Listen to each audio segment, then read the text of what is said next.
You've probably heard a magician say, pick a card, any card. Well, that seems a little bit easy for today, so this time we're going to make it harder by picking 4 cards. So that'll be 2, this one will be 3, and this one will be number 4. And truth be told, it doesn't really matter which cards you pick. So we'll just grab these cards, and let's first see what you have, and then we'll go from here.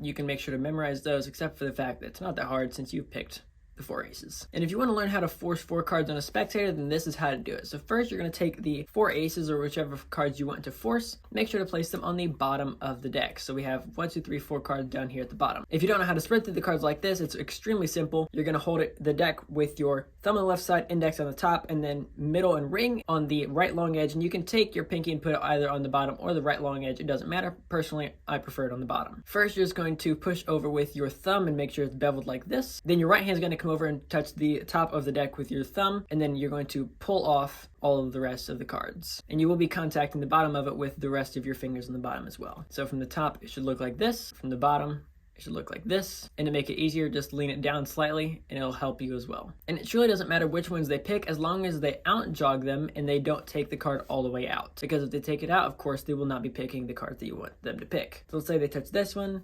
We'll make this number 2.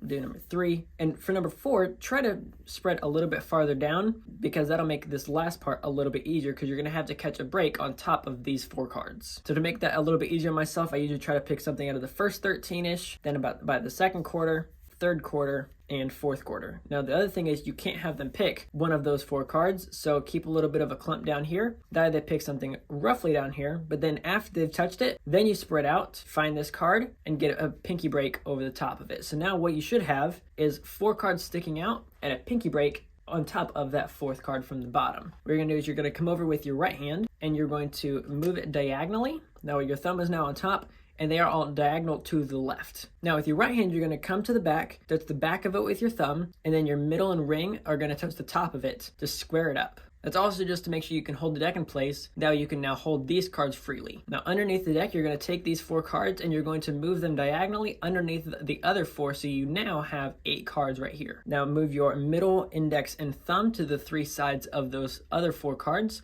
and you're going to now pull them out by applying pressure inward.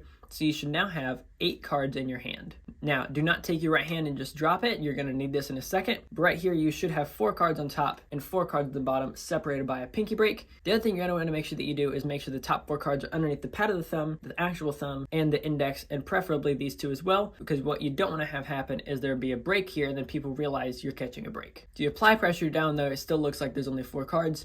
Now this is where this comes in. As this happens, you're going to come over the top and you're going to release with all that. Now when you come over the front, you're going to grab it right by the break. Your thumb is going to contact right here. You're going to grab all those cards and take them off. Now you're now left with only these 4 cards, the 4 aces. And if you don't want to use the 4 aces, that's not going to make that big of a difference. You can put it into just about any trick. Now I will be honest with you, this is not my favorite way to force cards. There's definitely better methods. And if you do want to know what those methods are, check out the entire force playlist right here. And if you like these cards, you can check them out for 10% off right here using code CardPerfectMagician. Subscribe if you like sleight of hand, and I'll catch you guys in the next one. This is CPM, signing off.